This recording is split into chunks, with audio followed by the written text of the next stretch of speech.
Hello and welcome to Ask the Dating Coach. My name is Lloyd Dixon. I'm your host today, and we have four fine young ladies with us, and we're going to be talking about, do women understand men? So I'm going to go one by one. We're going to introduce ourselves. So we'll start with Amanda. Please introduce yourself to everybody. Hi, everybody. I'm Amanda.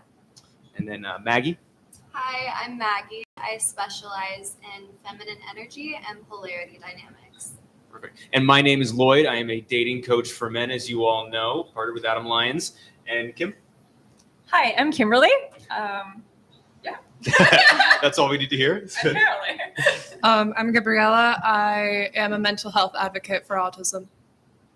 Perfect. Okay, so we have some topics to talk about. The way this podcast is going to work today is I have 10 fun facts about men that a lot of women may not know. Some are basic, some are a little bit different. So some will require debate, some will be just a straight up like a yes or a no answer. So you guys ready to start? Hell yeah. Perfect. Okay, so the first one is, we'll go by, what do you guys think? What do you think is the average salary of a man between the ages of 25 to 34 in the United States? I would guess about $60,000. $60,000? Yeah, I feel like that would be the average. Like, What do you think, Maggie? I'm thinking the same as well. 60,000? Yeah. That was the number that came to mind. 60 to like 75,000. 60 to 70,000? I'm thinking like 40 to 60. 40 to 60? Wow, you guys are really close, because the last time I asked this question, we got numbers in the hundreds of thousands. We got, probably not that much, maybe like 150,000. That is actually the top 10 percentile of men. It's actually $50,000. $50,000, 18 to 34. Okay, so we have another question. All right, that one was easy. This one is going to be, what do you think? Oh, this is a good one. Who do you think gets over a breakup faster, men or women? What do you guys think? Men take longer to Why process do you it. think men take longer? I think that women process it pretty immediately. We have so much emotion Yeah. that we have to process it so quickly. Yeah. I think it takes men a longer time span because they process slowly. Yeah. What do you think, Amanda?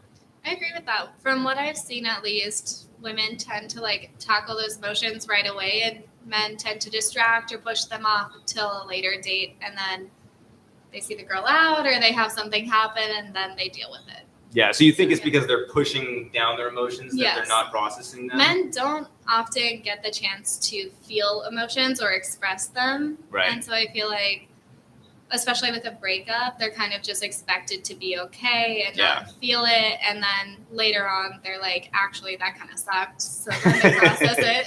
Yeah. But yeah. Wow. Okay. What do you think, Kim? I think I'm gonna go with the group. Honestly, I do. No, I think it's from an your individual. experience. From my experience, I think it depends. I think it depends on the relationship. Yeah. There's people that I was going back and forth when they were actually over me, like after 2 months, and I was still back. How do you know they were over you? That's the thing, right? They could be I don't acting know. like, Yeah, they oh, could be I'm acting dating like they my don't 3 give a girls shit. right now. Meanwhile, they're crying themselves to sleep every night. You know? And in fact, if they're trying to prove to you that they're over it, they're probably not. You know? Yeah. I'm not sure actually. Okay. I think it's individual. Like some guys are going to take, like a lot of times some are not going to. Right. I think it really depends on the person more Right, than right. statistically. Yeah, 100%. What do you think, Gabriella? I'm agreeing with the group as well. Yeah. I heard that question, and there's like this meme that comes to Yeah. mind of like literally like, the woman cries like first. I think we handle everything more emotionally at first. Yeah. A man, I think, will like just like keep it inside Yeah. at first, and it's like, it's like, yeah. It's like, I think we do get over it like quicker, and then Yeah. like the man is like, it's like I'm tough. I don't need her. But then like later on they're crying because like I'm seeing like this visual meme Yeah. of like Right, it's just right, like the right. girl's crying, and then like it's the opposite, and then it's like the two opposites. Yeah.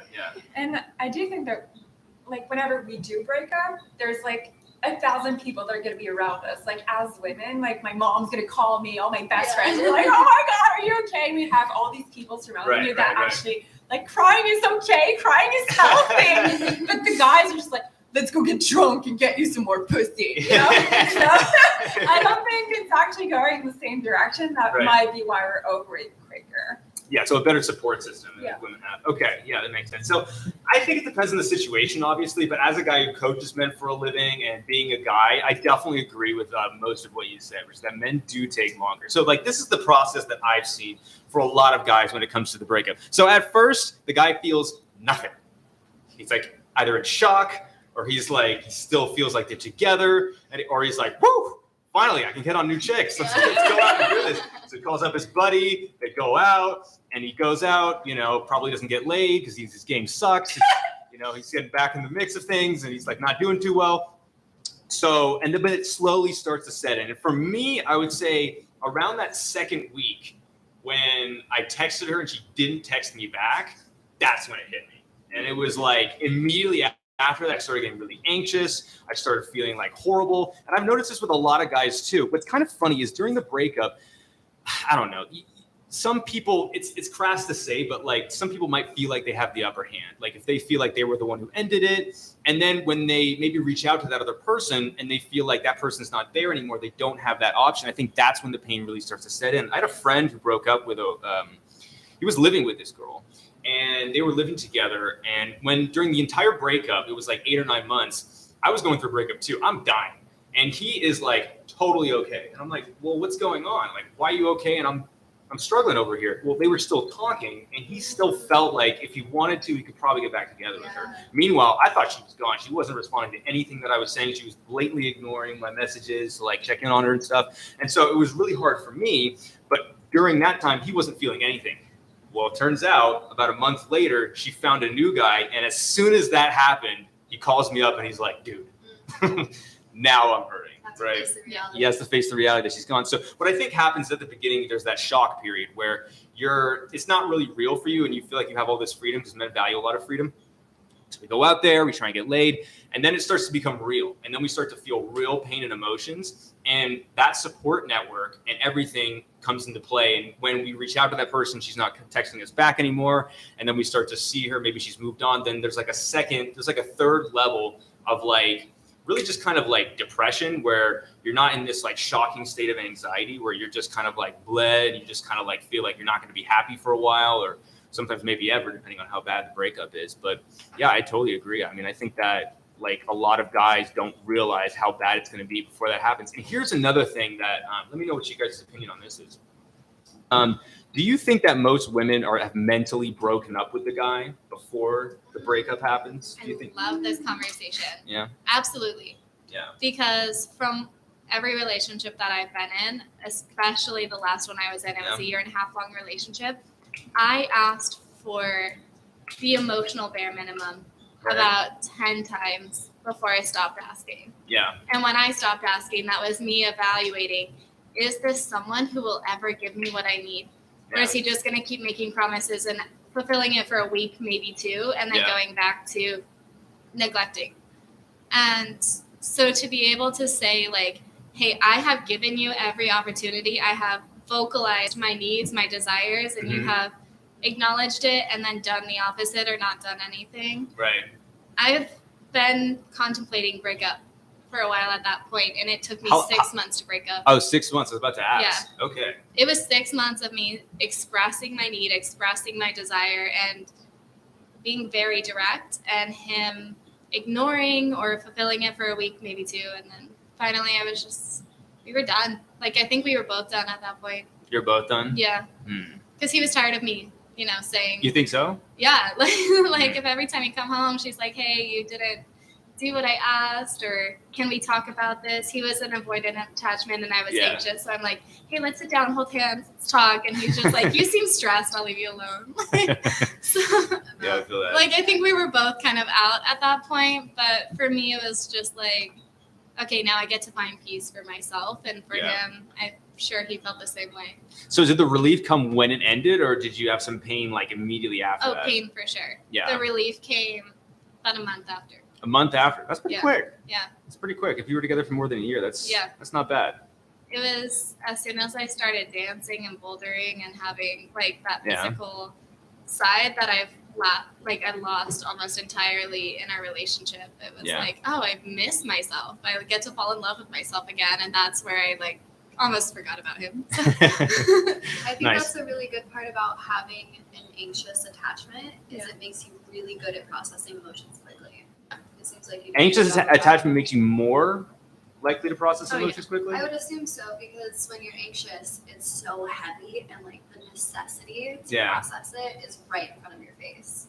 Okay. But as avoidance, it's easier to just Push it away. tuck it under the Don't tell me that.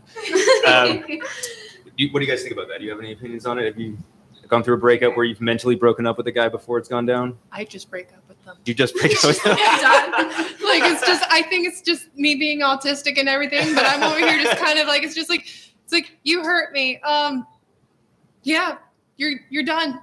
We need to end this contract. Please sign here. Like it happens that way, or either they traumatize me enough that I'm just like peace. Yeah. Makes sense. It just I goes. What's funny? Who do you think monkey branches more, men or women? Do you know what monkey branching is? Okay, I will explain. For anyone in the audience who is not familiar with monkey branching is the act of being in one relationship while simultaneously reaching for another branch and grabbing another one, and you have a firm grip of that branch before you swing over. Monkeys do this. They will never let go of the previous branch until they have a firm grip on the other one. And so some people do this in relationships where they will flirt or they will get with or they will have somebody maybe cheat, probably cheating, honestly. They will have somebody there for them before they've ended the relationship. So when they do end the relationship, they're already with another guy or with another woman, because men do this too. What? I said I think we see who you're leaning towards in this. Well, we know my bias, but what's your guys's? What do you think? I feel like it's very common. I don't think it's the healthiest thing, but I think some people need that to move on. Yeah. I think the problem comes when Do you think they truly move on though? I don't think so. And I think the problem comes when you do that from one to the other, to the other, to the other, to the other. Like not just a rebound and then you're alone for a period of time, Yeah. but like to a rebound, to a rebound, to a rebound without ever getting to know who you are as a person without a relationship. I Right. think that's when it becomes a problem. And I think those people are usually more insecure. Like it's like, Right. Yes. you need to have money or you need to, like I was very poor when I was young. Right. So we didn't have food on the table. Like there's a lot of things like that that Oh, are wow. missing. So in my kitchen, there's always like way too much fucking food right now. Can I say that? I'm sorry. You can say fuck. You can say shit. All cuss words are fine here. This is not for kids. So there's always like I'm, like a little squirrel. I'm sorry, this is not my first language, by the way. Her first language is French Canadian. Yes.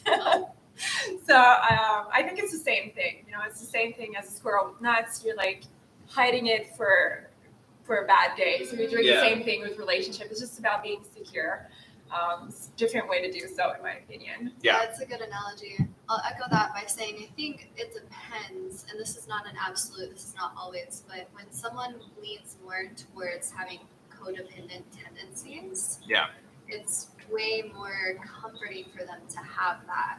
And I think typically for men, they have more options than women. More options where?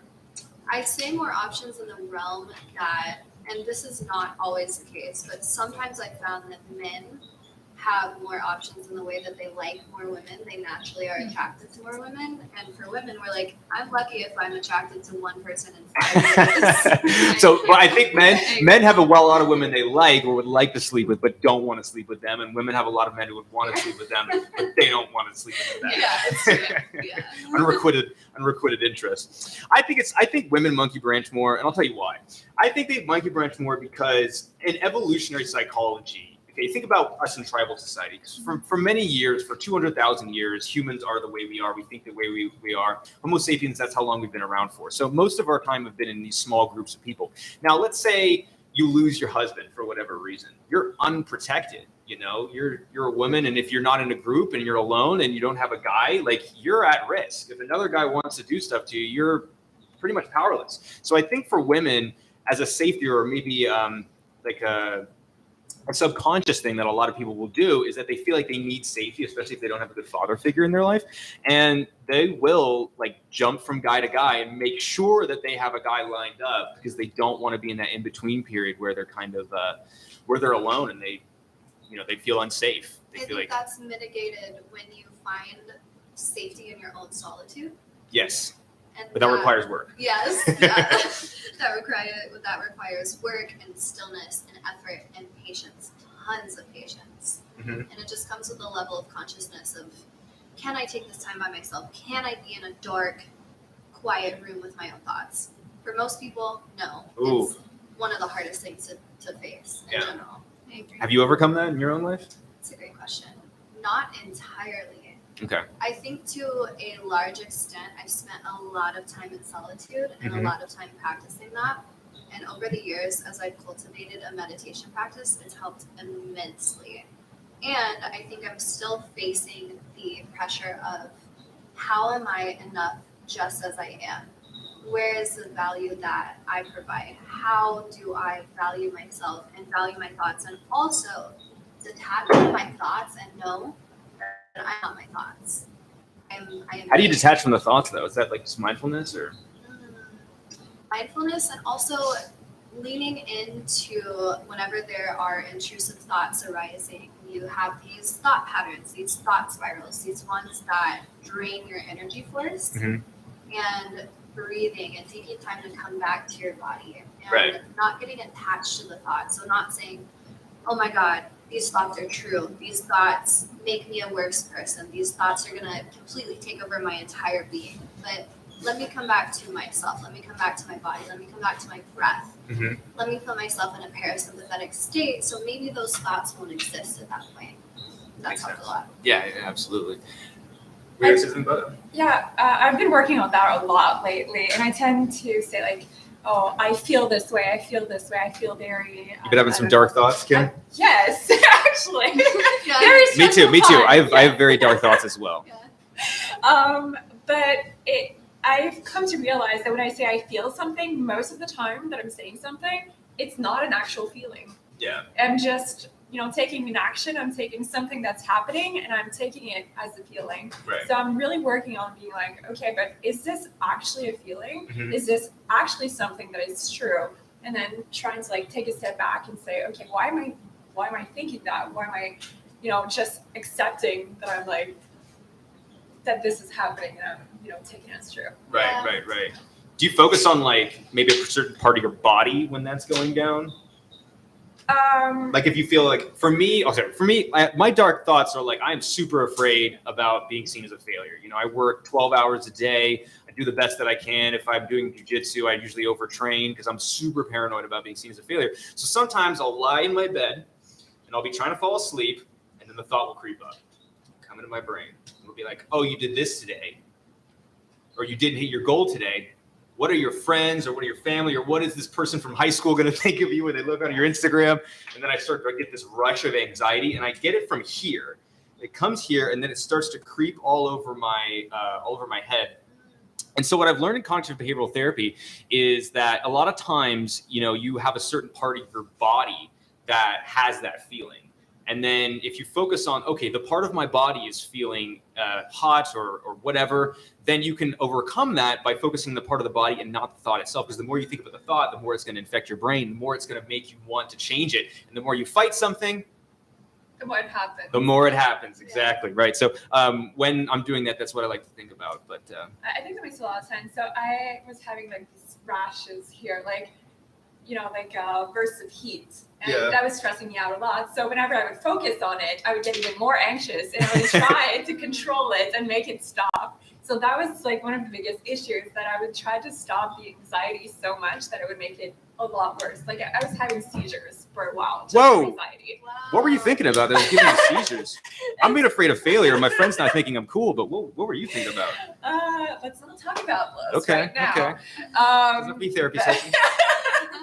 But yeah, and I've just come to realize that, these physical feelings cannot actually hurt me. Like even if I have a seizure, it's not epileptic, like it's not actually gonna hurt me. It Mhm. sucks. It really does, but Mhm. it's not actually gonna hurt me. So I've been trying to just, look at it and let it be. Like watching it in a movie, and so far it's been calming me down a lot. Like it's been working a lot more than I thought Good. it would. Yeah. Yeah, Good. that was going to be my next question for you both, is whenever you identify where it's at in your body and how it feels, what do you do at that point? Do you... Punch it.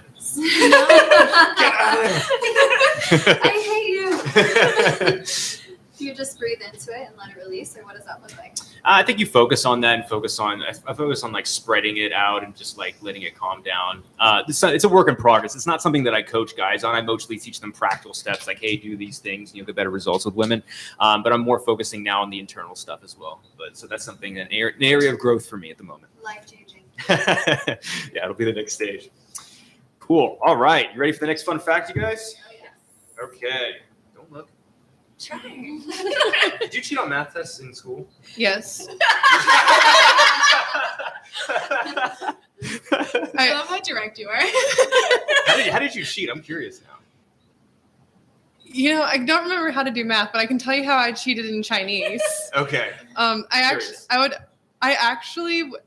have a very like neat hand. I can like write on my nails with like fine detail. Whoa. I was able to like maybe like make like, I don't know, like 5 lines of different Chinese onto my nail, and it would just be on there in ink. So it would look like polish, like for like my teacher. That's And I would just be over here just kind of like saying, yeah, ni hao. That's the only thing that stuck. I'm picturing the Mission Impossible music while you're doing that. Like, Oh, like I was also really good at nail art back then, but that didn't become a career. But You'd be a great brain surgeon. Yeah, actually. my whole family's in medical field, and I don't think they would agree on that. cool. All right. Here's a good one. Who cheats more, men or women? What do y'all think? And by the way, when I say cheating, I mean, we'll talk about this, but like there's a difference between like emotional and physical cheating. We're talking about physical cheating. Who do you think cheats more, men or women? We're talking about married couples, by the way. I think men would physically cheat more, Mm-hmm. but women would leave themselves open for emotional cheating. Mm-hmm. Just because, like, I feel like sex doesn't mean as much to most men as it does for Yeah. women. For us, it's like a very, like, almost spiritual bond. Right. For men, it's just a release. Or not every man, but like a lot. It's Yeah. just a. Like, I think release is a fine word to say. Yeah. And so like I do know like there are some men that are very emotional as well, and like sex means a lot to them. But from my experience, the majority of men are more just physical. Good. So like they probably would almost justify their cheating as like, well, I don't love that girl. She's just a random body. Yeah.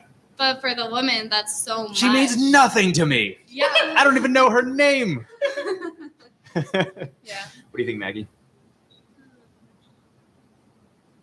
I'm still processing this. Okay.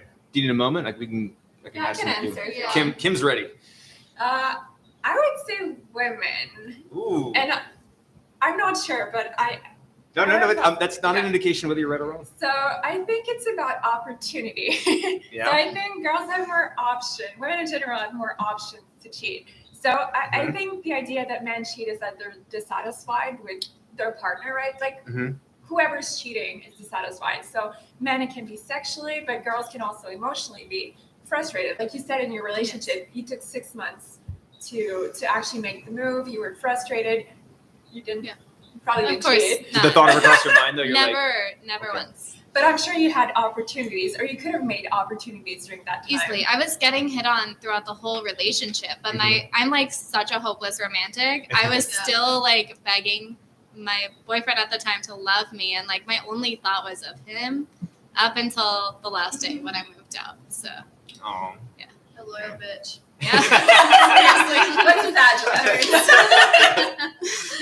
But yeah, so I think that's my logic behind it. We have more opportunities, and even though guys would probably want to cheat to a greater extent, I don't think most of them have as much opportunity Yeah. to do so. So just based on that, I would say women. Okay. I think men have the tendency to want what they can't have. Mhm. And if it's naughty or bad, they want even more of it. Oh, that's wrong. Give it to me. That's hot. And you think women don't want what they can't have? I feel like that's a woman trait too, though. It possibly could be. I think I'm biased because I don't necessarily have that tendency, but you're probably right. I haven't seen it a lot. Have you? Really, I definitely want what I can't have. I work for it. Yeah. What do you think, Gabriella? I I think women cheat more as well. Mhm. Not to say that I would have never done that. I don't think I've ever done that in my whole entire life, but at least just thinking like mentally and emotionally. Okay. Yeah, I feel like a lot of you have said what I wanted to say. I'm like the last one. Okay, I'll call you first next time. Okay, so we have a kind of an even split, or some people, it sounds like people are saying more women. So it's actually men cheat more, 14% versus 10%.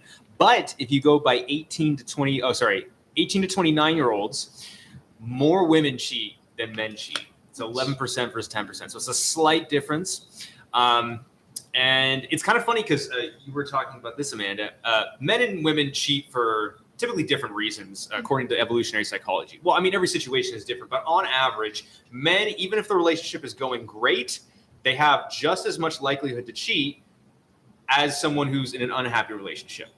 Women usually will cheat if they're unhappy with the guy, or the guy's not meeting some need, or whatever it is. It's something to do with the guy.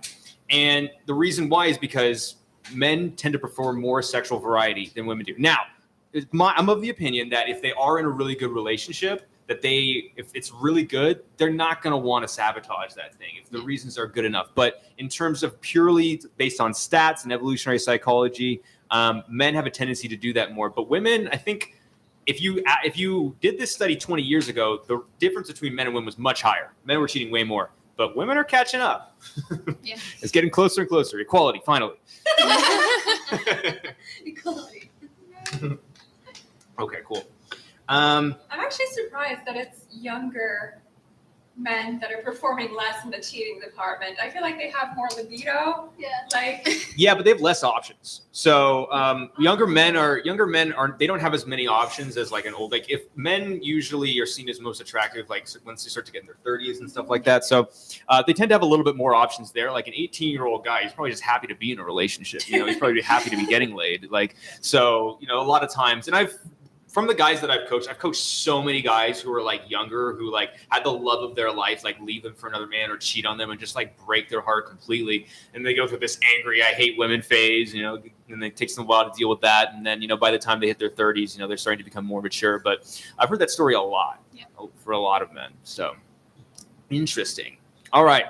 I wish I had more stats on emotional cheating, but I don't. Okay. That might be harder to catch, to be honest. Yeah, I think people are gonna lie about that. but also, how do you get those stats in the first place on physical cheating? People fill out surveys. Yes, but okay. Also So- divorce rates, right? It's not seen the same way as a man cheating. Like, a man would be like, yeah, I don't care, I've cheated before. I feel like a woman would feel a lot of shame. So are those stats really good, or are they lying? on That's the a survey? good question. I always question the stats when I do it. By the way, I'd like you. Sorry.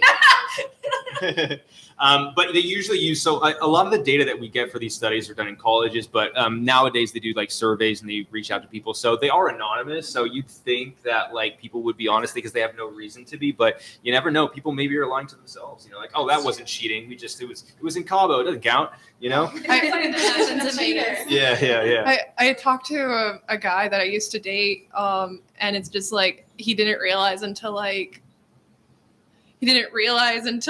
later on. It's just like, I'm so sorry. I'm like, what? It's just like, it didn't work out because I was emotionally cheating on you. And I'm like, it's like, okay then. Like, What was he doing? He was talking to other girls without even realizing and being more emotionally like, just Late at night, like it's just like giving other females more attention than I was. Sure. And he grew up a tad, came back, was like, it's just like, I'm so sorry, then tried to slide in my DMs again. He used the whole I'm coming clean. By the way, what are you doing this Saturday? I then I think said, financial cheating is a thing as well, especially like, Oh, women do not like that. Yeah. like if we see a man buying anything for another girl, we're like, that's supposed to be our investment. Yeah. I found that very irritating as well. 100%. So you've caught somebody financially cheating on somebody? Like I would just, On you? yeah. Okay. So like it would just be like, why is, we're not going on dates or whatever, but he spends a couple $100 on his female friend, and I'm just like, what's that all about? Yeah. That That would raise taking some me on red a date flags. in 2 Yeah. months, like not even a picnic. What was his excuse, by the way? I don't remember. Okay. It's just She needed a new car. something like She needed a new car. it was just something that I instantly read off as like, this is bullshit. You know? Yeah. I think polarity plays a really big role in this as well. I think if the polarity is off in a relationship, if a woman falls into her masculine, Yeah. then there's going to be a lack of attraction, Right. and a man's going to want to find that outside of the relationship. Now, that doesn't put the responsibility on the woman. That doesn't put the responsibility on her saying, oh, it's your fault that he cheated. Yeah. And I think there's a tendency to seek it outside of the relationship instead of having those deep conversations of, hey, I love you. You're in your masculine right now. This is really hard for me to be in my masculine and evolve as the man that I want to be when there isn't the femininity that brings it out of me. Yeah. When you say masculinity and femininity, how do you define those for our audience? So femininity is a state of play and ease and flow and grace and compassion and empathy and nurturing. And that is diminished if there's hardness or if there's resentment or if there's resistance inside of a woman. Right. She tends to close off. And for a man, he can fall into his feminine if a woman goes into her masculine. Right. So masculine is the sense of holding a frame for the woman. Yeah. We as women have storms, we have chaos, we have weather, we have waves. Yeah. And that's perfect. There's nothing wrong with that. It's a part of what makes us us. And the masculine is the one to hold the frame. The masculine is the one to step in and say, hey, I've got you. I've got you. I want you to experience the depth of emotion. This is what brings so much fire into the relationship. Yeah. I don't need you to change, Mhm. but I've got you. Mhm. And masculinity is the sense that I'm providing structure, I'm providing safety, I'm providing, Yeah. I'm protecting. And if she doesn't feel like he's doing that, then she won't be able to step into her feminine. 100%, 100%. And I think it comes down also to when a woman feels like she's mostly in her masculine is when the guy just isn't stepping up because someone's got to do it. Yeah. Yeah. So the way I interpret it is like this. The masculine is directional, like it's moving forward, it's leading, and the feminine tends to be the one that's following or deciding if she wants to follow. So I always encourage my clients, if you're a guy watching this and you're wondering, why don't women like me? It's typically because you're waiting on them a lot, or you want them to text you. Oh, why didn't she ever initiate with me? I'm like, no, that's your job, bro. Yeah. At the beginning, you got to do that, and you should be doing it. She's waiting for you to do that, and until you do it, she's going to think you don't like her. Yeah. So I'll get some guys that are like, but we've been on 2 dates, and I just wish she would text me or tell me she likes me. And I'm like, homie, That's not gonna happen. No, that's not gonna happen. do you hear yourself talk right now? Like, And if they're searching for that, then they're going to attract a masculine women. And that's exactly, not what exactly. Yeah. And there are some, I have seen some, I don't know what their sex life or whatever is like, but I have seen some relationships where the woman is very masculine and the guy is very obviously feminine, and maybe she's just like super involved in her career and that's who she is and it's her identity at this point and she needs kind of like more support. But yeah, I tend to see more often the guy being masculine and the woman being feminine. You can think of it like a dance, like a partner dance. Yeah, exactly. Exactly. So the man holds the frame, he learns the steps, he guides her, he holds her, and the woman shows up. Mhm.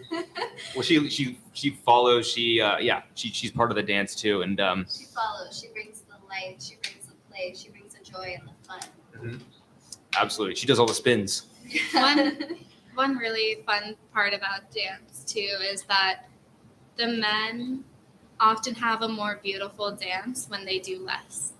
Oh, yeah. Because the more subtle movements, the more subtle control, the woman can play a lot more with that. Yeah. So like the difference between a man just doing this and will take it a full, body roll or whatever, Right. versus a guy who's overcompensating and using his arms. We Yeah. tend to like steer away from those because that indicates like injury, if Right. a guy is like overcompensating and like way too harsh, I'm just gonna not even dance with him. But if I see a guy who's like very subtle and the girl's able to play with that a lot more, Yeah, that's attractive. That's Yeah. the person I want to dance with. Yeah, Yeah. absolutely. because I think that it's an overcompensatory, like he's overcompensating at Yeah. that point when he's trying to do too much. Yeah. It's like a forced energy. Right.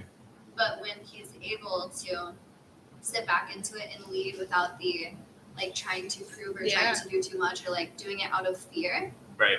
That's kind of the The difference. sexy confidence. The Yeah. sexy Like, confidence. yeah, just like, let's see what you can turn this into. Like a guy bringing home flowers, she turns into a bouquet. Give her a house, she gives you a home. Sperm baby. You know, all we do as women is like we take whatever we receive from a man and we amplify it and turn it into more. If you give us grief, That's we're a gonna give you great way of torture. thinking about Yeah. it. Yeah. Wait, what was the last one? I missed it. I said if you give us grief, we're gonna give you torture. that's definitely true. But if you provide us with a safe place, we'll give you peace. Yes. We'll give you love. Yes. We'll give you affection. Yeah. You give like I literally spent $5,000 in 6 months learning how to massage because I wanted to build that intimacy in my last relationship. Wow. And now, like the person I'm dating, like he made me feel safe, and I just like grabbed his arm and started massaging. Like it's just one of those things where it's like you give me that little bit, and I will just amplify it and give it back. You know. 100%. Yeah. Yeah. You must have been really thankful for that. Dude, massages are awesome. When you Oh, get yeah. them. Yeah. Yeah. Me and my girlfriend, we do that all the time. But when we massage each other, like, Yeah. she puts her feet next to me, I'll start doing it. I'm not trained or anything, Yeah. so. I don't let my boyfriend massage me. Oh, why Send him not? texts. It's like that episode of like from Friends with like Monica trying to give massages. Is he His mo- bad? Yes. Okay. Maybe he just needs to learn. You should teach him. Maybe It's you only could. $5,000. That's actually so like I do want to start a business that's more intimacy related, and Right. like couples massage is something that would be a part of that, like teaching sensual and like just therapeutic massage so that you're like Uh-huh. benefiting your partner's body but also their mind and their emotions by like building that intimacy together. Yeah, 100%. I think it's a great exercise for couples to do at home. Oh yeah. What were you gonna say? I'll Yeah, we'll get I need your number. Cool. I kind of want to go back to this subject. Let's talk about emotional cheating for a little bit. Yeah. Have you guys encountered a guy doing that, or have you done that in a relationship, or like, what's your experience with that in terms of emotional cheating? Anybody have any experience with that? That reaction, Gabriella.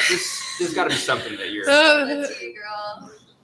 It's like yes, but also it's like I don't know how to describe it. What was he doing? Was he texting? Just a lot, man. It was a lot of little things that. A lot of little things. I think it's just like while being autistic, I pick up on things just a little bit differently than an average woman would. Yeah. Right. I also think I have more masculine energy in me than feminine sometimes. Yeah. Like, again, it's autism shows up more in males more than females. Yeah. And That was like, gonna be one of my fun facts. I stole it. Well, you haven't given the stat away. Well, we'll see if everybody can get it later. But anyway, continue with what you're saying. Lost my train of thought. The shady stuff that you were saying that he was doing. Shady stuff. Because like, there's so many men that have disappointed me in my life. Oh man. And the current boyfriend he disappoints me, but not as much as these other people. Well, just massages. let's talk about that for a little bit. So I'm very honest about this. There was a period in time in my life where I really did not I would say even hated women for like maybe like a year or two in my life. You know, I had a really tough college. A lot of people didn't like me. I was depressed. I was suicidal for a little bit. I hated most people, but especially women. And I think that's probably why I started my channel and I started doing what I did, because like I want to help guys out who are going through that, who are having a tough time, who write angry comments on my videos sometimes because I'm not super negative towards women.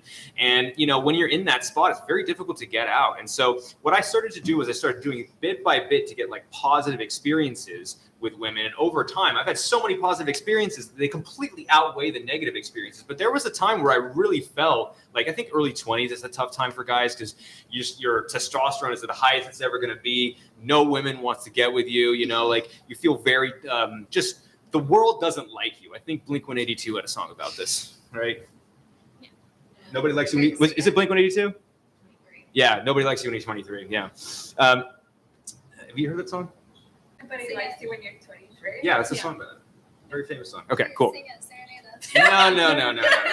We will lose all the viewers we have if I sing that song. I go viral though. That's not what I want going viral on my channel, please. I have a reputation to maintain. So yeah, like that, and that's how I kind of got through it. But it was slowly but surely, like just going out there and making an effort and finding good, even if it was a small thing, focusing on that. But I mean, you've had a lot of bad experiences with men. It sounds like. Have you had any issues with that in your own life? Like any man-hating periods or episodes? It's totally fine if you have. Like I've gone through long periods. Like okay, like men in general are hard. I'm trying to like wrap it around because it takes me a minute to think. Okay. Precisely, but yeah, a lot of men have disappointed me. I've also been sexually assaulted in the past, so that was probably like the biggest disappointment a man could have given me. Yeah, that's not fun at all. Sorry. And oh god, I forgot where I was going with this. I'm so sorry. What is your opinion of men now? Do you feel like you have a good relationship with men? I mean, it sounds like you have a good boyfriend right now. Yeah, I do have a good boyfriend. I moved to Texas completely because I was like, because he got a job here, and I'm like, I don't want to be in Tennessee anymore. Peace. And we were talking about moving in and everything, and like, yeah, I'm losing my train of thought. I might need more. Totally okay. I might need more questions to just like give me more additional things to say and spit out. I think this is a really interesting topic, and I also honor you for leaning into that, for going with your gut and saying, hey, I'm going to move across the country for this guy and like trust my intuition and go for it. I think in general, and this doesn't have anything to do with you, but women as a whole, we can sort of develop a cynicism towards men, and it's so understandable, especially with the rates of sexual abuse and cheating and all of these things, and it's so understandable why we develop this cynicism. And I think it's so important for us as women to cultivate a relationship to the cynicism, because sometimes the cynicism can come out as toughening up and unintentionally emasculating men because of it. And again, it's totally understandable and it's okay. And there's this really great book that goes into detail about it. It's called The Queen's Code. The Queen's Code. The Queen's Code. Yeah. It's so good. It talks about how as women, our power is amplifying the strengths of men. So where our value lies is in so many different places. But one of the ways that we can step up and also help men bring us into our femininity, into our core selves, into how we're growing as women, as building up those parts in men. Right. And we unintentionally emasculate men when we have this cynicism. And it's not our fault, but it comes out that way. And that puts them less in their masculine, which puts us more in our masculine. And it's just kind of like a toxic cycle. And I think that's something to be explored for sure. Not for the man, not like, hey, I'm going to do this for this man, but I'm going to do this for myself so I can then be leveling up with him. Right. Yeah, and I think a big reason for that too is I've noticed like the story with men is a certain way, but I've noticed that with women, they a lot of times when some of the female friends that I have, they pick the wrong guys when they're younger. And because they pick the wrong guys when they're younger, they put all their time and energy into this person that's not the right person for them, who's toxic, who's going to mistreat them, who's probably going to cheat on them. And then because they put so much time and invested in energy into this person, then when they come out of it, they're exhausted. And then that kind of feelings goes towards men in general. When most guys are seeing that woman pick that toxic guy, knowing that guy was toxic before they got with them, and then they get angry because it's like, well, why didn't they pick me? I would have been nice. But he doesn't know how to embrace his own masculinity and be attractive within himself. So I think it's a learning process for both people. And yeah, I think both men and women come out of it feeling kind of bitter, sometimes, and you have to get over those feelings. Yeah, it's understandable. Yeah. Cool. You guys ready for another fun fact? Oh, yeah. Okay. We did the cheating one. What do you think is the average number of sexual partners a man has in his lifetime? His lifetime. What's his income? There's no date on that. We're just taking averages here. Over all the incomes, all the averages, what do you think is the average number of sexual partners a man has? 8, 10. 8, 10? I think it's diminishing year over year because testosterone is also diminishing year over year. That is true. You are too educated about I this, agree. Maggie. It's no fun. It'd be better if you were giving wrong answers. Well, what do you think, though? Fuck. I mean, Yes, that's what we're talking about. We're talking about fucking. Maybe 60. 60. Wow. Holy Wow. shit, dude. That's higher than hers. You said 7. I said 8. 60. I'm kind of leaning more towards that number. Okay, so what do you think, Amanda? Oh gosh. I mean, that's why I wanted to ask income, because like men have more options when they have more income Yep. and when they're older. Yeah. And so over a lifetime, like they have the time to build that income. But then there's the men that, like you said, get bitter, and then Mhm. it's just no woman wants to touch them. Yeah. So like to take both into consideration, I would say anywhere between like 5 to 15, maybe. 5 to 15. Yeah, it's a large gap. What do you think, Kim? So I saw a podcast recently talking about low testosterone level and how guys are virgins longer nowadays. Yes. Yes. That makes Yes. sense. Male sexlessness is on the rise. Yeah. Sexlessness. It's something I talk about a lot, though. Yeah. Yeah, so I would say 5, 6, because if you take into consideration that most people don't have a high income, Yeah. like most people are in the average and a little bit above. Yeah. I would say 5, 6. You know, if they wait a longer time before actually getting laid, then they probably grab onto that person once they do. So Yeah. I'm guessing it's lowering that number actually. Yeah, that's fair. So probably around 5. Cool. The answer was 8. Holy shit. 8. I win. Also 60. What do I win? My man is a slut. You know your man's body count. Yeah. Did you ask him this? Yeah, I did. You asked? No, he didn't. I didn't ask him. He asked me, and then I asked him back. Oh, okay. Are you comfortable talking about that? Is this No. I'm not, but I love that. I love the fact that he's kind of, I don't want to say this. Maybe he's a little bit ran through.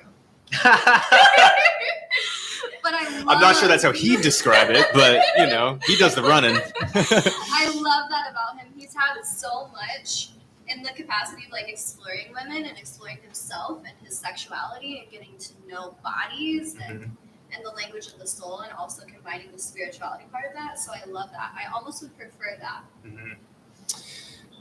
That's a great positive way of thinking about it. You know, yeah, my body count's super high, so I never tell my partner what the actual number is. And if she asks, I change the subject. And I would recommend all men who have this number to do the same thing, even if it's low. If it's low, it's like you feel self-conscious about it. I feel like as a guy, there's no perfect number that you can have. Maybe for women, there's no perfect number, except maybe 0, you know, these days. But I feel like it's not a winning situation. If you're a guy and a woman asks you your body count, just tell her you don't want to Oh know, my God. and then change the What is subject. I disagree. What is that? Well, maybe for you, you seem like an incredibly in touch person. But I think, okay, in a dating context, I think it's not really, you know, if you just started dating somebody, that's not really a question that I think you should be answering. Yeah, maybe if it's too soon. Yeah. But so if you're dating somebody, you want to know their body count. I want to know that everything I ask and want to communicate about is on the table. And I Okay. want to know that every answer is honest, and I want them to know that there's safety and that I'm not going to judge them for it. Okay. My personal opinion on that is that I think, you know, my girlfriend, I'm sure she, you know, we want to be as honest as we can with each other, but there might not be things that she's ready to tell me. There might be things that she hasn't worked through herself. There might be things that she just wants to keep, you know, away from the relationship. And I trust her enough that I don't need to know everything about her to know that she's going to be a good person. So Yeah. that's just my opinion, but I can totally see either way. To be honest, I've dated women. I dated a woman one time. We were just hanging out in a tent. We were talking about sexual partners. She was like, well, what's your number? And I told her. And I was expecting her to like freak out, but she was like, oh, no, my number's 100. And so That's awesome. I'm like, all right. So we high-fived, and I was totally cool with it. But yeah, I mean, I think body count's a very touchy subject on online. What are your guys' opinions about that? Do you have a preference do you want the male body count to be low, or do you want a guy with more experience? What do you guys think? It doesn't matter to me. Like, What if it was 0? Yeah, no, What that's if- too low. That's too low for you? I would be happy. You'd I be would happy? love to know that someone waited Yeah. for me. Mhm. You know, I kind of like that, Yeah. but I wouldn't be able to offer that back. So Yeah. like in the sense, I would feel kind of bad, but Okay. at the same time, like if they made it a non-issue, I would be happy. Okay. Yeah. Okay. I don't think there is a perfect number though. Yeah. I Yeah. agree. If they came to me with 100, I'd be like, is it gonna stay at 101 like when we're together, or you know, like, because I'm a very monogamous person. Right. I don't know. I would just want to make sure that the intention is lined up Mhm. with what mine is. And Yeah. I think that's the biggest part is like whether it's 0 or 1,000, like, are they going to hold true to the boundaries we set in the relationship? So if it's in the hundreds, you feel concerned that he might stray or he might. That he wouldn't be satisfied with one person. Makes sense. Like if you've had the ability to be with that many people and you're choosing to settle down with one person, are you going to come Right. back in 5 years and be like, hey, look, I'm bored, let's add people? Uh-huh. Because I'm going to be like, no, you're on your own. I mean, I'm sorry. Go ahead. I think it depends. As you know, as you grow older, I feel like the number of people, like even if you go to like 100 people, which I'm not, by the way. Okay, perfect. Kim is not at 100. But let's say you're in your mid 30s. Yeah. Then if you start having sex in your 20s, that's literally less than 10 a year. Math Yes. is very bad right now. But But That'd that's be like 7 a year. So Yeah. like Yeah. you can have, 2 months relationship and a couple of one night stand, and that's your quota for the year. So Mhm. I think it just depends where you are in life, and that doesn't mean the person doesn't want to settle down with you. Yes. Yeah. But 0 though, I feel like that person has absolutely no experience. It depends, if you're 18, then it's a completely different thing. Yeah, the age matters for sure. The, too. the age matters, but I'm in my 30s, so if I meet someone in my 30s that is Yeah. at 0, he might be a little awkward, and Yeah. I might not have patience for that, Right, right. and that is totally okay. And there's Yeah. people like you that would totally love that, Yeah. So I actually coached. Oh, sorry, Maggie. I've interrupted you twice. I've had several clients. I'll pick one in particular who was an amazing client, awesome dude, and he was 35-year-old virgin, and his first dating coach that he had told him, you should just be open and honest about it. You should, like, if you're dating them, you should just come out with that. And that would have been a great strategy, I think, for someone like you. Like right out the gate. But I told him not to do that. And I actually told him to say, if they ask or if it comes up, just say it's been a while. And then you don't have to go into any detail. It's your sexual history. So, really, if she has to know the exact number, then she's probably not the right person for you, from the get-go. So we did that, and he successfully lost his virginity. It was amazing. But what I noticed is that for guys that are a bit older who are open and honest about it, I think there are some women out there that are very accepting, but there are a lot of women who will judge them for it negatively and be like, well, I don't want to be your first. I don't want to have to teach you all of this stuff. And so I encourage guys, if they are in that position, to say something like, it's been a while for me, rather than just coming out being like, I'm a virgin. Have you seen that video of that YouTube guy who's like proud to be a virgin and he's like hugging his mom and stuff? You ever seen that? Okay, anyway, don't be like that guy. That's not the move. Like the sweater, like virginity is cool sweaters. Yes, going around. yes, Yeah. yes. I can Virginity see that. rocks. Yeah, that's what it was. It's like if you're wanting to interview for a job that you don't necessarily have a ton of experience in, you walk Right. in with confidence Right. and not mention that, I don't have any expertise in this. But Mhm. I will say, the higher the body count, the higher the likelihood that you can find the clit. You think that is? Oh Well, yeah. I've heard some women be like, dude, this guy has like slept with all my friends, couldn't find it for any of them, I've seen like those I've seen a few videos like out there of like other like podcasts or just game shows of just like showing men like, so this is what the vagina is, label it for me, and they normally get it all wrong. They don't teach that in school. They don't teach you how to pleasure women. They teach you about STDs. They try and scare you to not have sex. I got That's scared. the important part they should be teaching you, Yeah, so if he has a high body count, I know that he's gonna know how to treat my body. Like, yeah. You would But help. that's You would not help. always the case. I was Yeah. gonna say there's some guys that just there are some women that have been ran through that I have dated who couldn't I'm like, where were you learning how to have sex? Like, you get zero feedback from any of these guys? Were they all one-time things? They were all one and dones? Like, I just couldn't understand how they were that poor in bed. But then I've met other women who are really good. The example of the woman who's with 100, she was phenomenal. But I think the women who have been in long-term relationships tend to be the best because they've actually had the most sex. Yeah. It's like when you're in a long-term relationship, like, you know, like we'll have sex like almost every day, but if you're, well, it depends on the relationship, I guess, but like you're probably gonna have more sex in a relationship than you would if you were hooking up with random people. Because like even if you're going out a lot, like to meet a new person and do it every single time, like, you know, you got to do the whole like date and rigmarole stuff. And even if it's a quick hookup, you know, it takes a while. When you're in a relationship, you wake up and you're getting it. So it's a lot easier to get reps in. And I think when you've done that for a while with sorry, I'm equating gym to sex. Sorry if that offends anybody. But basically, yeah, you're getting more practice when you're in a relationship, I think. And sure, yeah, you're dealing with the same person, but I think, you know, we roughly have the same anatomy. Everybody has different kind of shapes, but mostly the same. So I find that women who have been in long-term relationships tend to be the best. What do you all think? I feel the same about men. Yeah. Yeah, it's a good point because the comfortability that comes in long-term relationships brings more communication.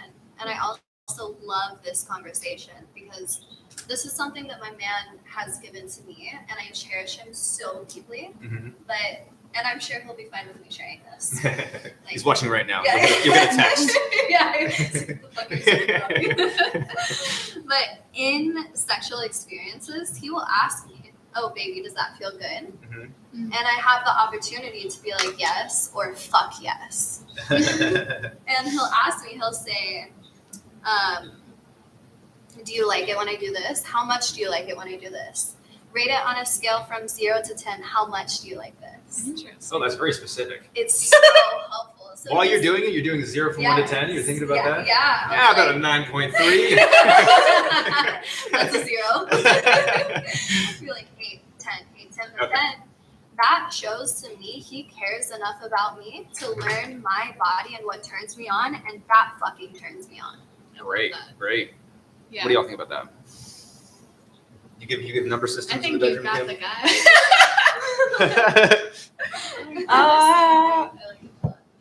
I mean, I've been dating this guy that actually does the same thing. He's been asking me, during, which I find very distracting, but I know that he's trying to communicate. He's just trying to get better, which he's already great. I mean, he learned how to have sex on Reddit, so I don't know how the fuck he did that, but great job. Go on Reddit. Which subreddit is that?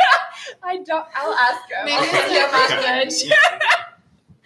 But yeah, he lost his virginity really late. Yeah. And he's been trying to make up for it ever since. Yeah, it depends on how you do it, right? Like if it's like, oh, do you like that? Yeah, that's no. That's a no from me. But if it's like, oh, baby. Well, it was, you know. Yeah. We want the sexy confidence. For sure. Yeah. I think it's the second it becomes like very insecure, it's like, that's my vagina dry. Very unsexy sound. Well, maybe the other way would be more sexy. But yeah, no, I've gotten that. Dude, it's so crazy because in colleges, like they do this. You know, I remember going in college and like I had sex with a total of like 0 people when I was getting this. When I first got to college, I hadn't had sex yet. So we're getting this presentation, and she's like, they're talking about how to ask for consent, and it's like you had to ask consent for like every single article of clothing you took off, every single touch, and I'm like, listen, I've never done this before, but that sounds freaking awful. That's not sexy. I like the tea video. What's that? It's just like you've never seen like the tea consent video. I swear, like tea consent video. Yeah. What is What is that? that? I want to know now. Yeah. What? What is the tea consent? So- Educate us. Okay, maybe this could be a Tennessee thing, but like, I don't know. The T stands for Tennessee? No. Okay. Are you talking about like a cup of tea? Yeah. Okay. So like when I went to college, the first like orientation, when I entered like the university, there was orientation, there was the giant screen, and then it's just like, so like we're aware you guys are college students.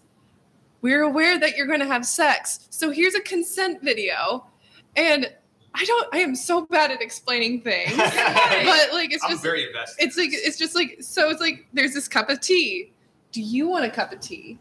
You say like yes or no, and it's just like, and it's just like if they say yes, that is consent.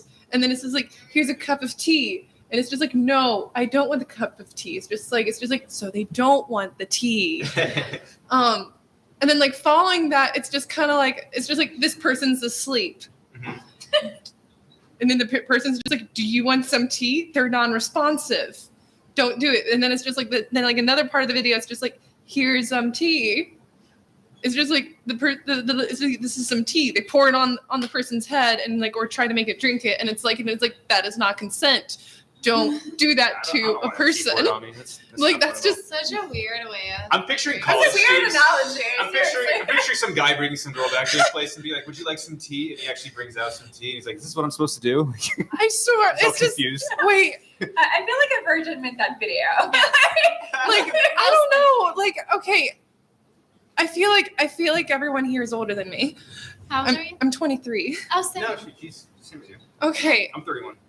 Okay, because like I'm just trying to think. It's like, is this a new video or something? Because like That's new. We didn't get that. The video that I got was much more. What school were you at? When MTSU. Is that a Christian school? No, I am not Christian I'm kind of one bit. surprised. I thought that would be like a small town Christian school. Um, Our sex, like Middle talks- Tennessee State yeah. University. I do not recommend. You can say that about my high school as well. I'd say the same thing about my high school as well. Yeah. Don't recommend. Cool. All right, we got another fun fact. You ready, Maggie? Let's do this. Just in time. Okay. All right. What Not looking. is the average height of a man in the U.S.? What do you guys think? 5'9". Oh, God. Oh, goodness. Wow. What are we gonna ask this? I'm 5'4", and I'm just below average. No, you're average actually. I am average. Okay, so she got it. It's 5'9". I went again. I was gonna guess 5'8". The one with the you have photographic memory or something? Yeah. Okay. I'm autistic. Okay, that's what I thought. Just superpowers. Okay. So the average height is 5'9" in the United States. What do you guys think with men and height? Is height a deal breaker for you? Yes or no? And by the way, this is a totally common thing. If it is a deal breaker for you, I've had a lot of women on this show say it is a deal breaker for them. What do you guys think? Above 5'2". Above 5'2". Yeah. Okay. I don't want to look completely down, but I'm fine with like a little glance. Good. That's actually very empathetic. Good. I actually don't like it when the guy's too much taller than me. My grandpa was 6'11", and he good died. God. And he That died. was He's a much. giant. Yeah. Is he a basketball player?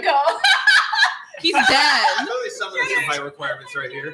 He's dead. But like I actually prefer men to not be super tall. I prefer when dating someone for them to be maybe like below like 6'5", purely because I saw my grandpa just not do well over the age, like over years, and it's just Right. like you kind of just saw him decompose. And when you're just that tall and add so much weight to yourself, you get sick. Yeah. And he just way down. And also he wasn't just like 6'11" just because he was 6'11". He Right. also had a condition that made him that tall Right. and giant. But height does run in the family. My mom's 5'11". If she could have given me 1 more inch, I could have probably been a runway model, but oh well. Or would you Close. date a guy that's less than 5'9"? Yes, I have actually. I've dated someone I think that was like 5'6", 5'7". Uh-huh. How did you meet this person, by the way? The 5'6" person. Yeah. This was over Tinder. Okay.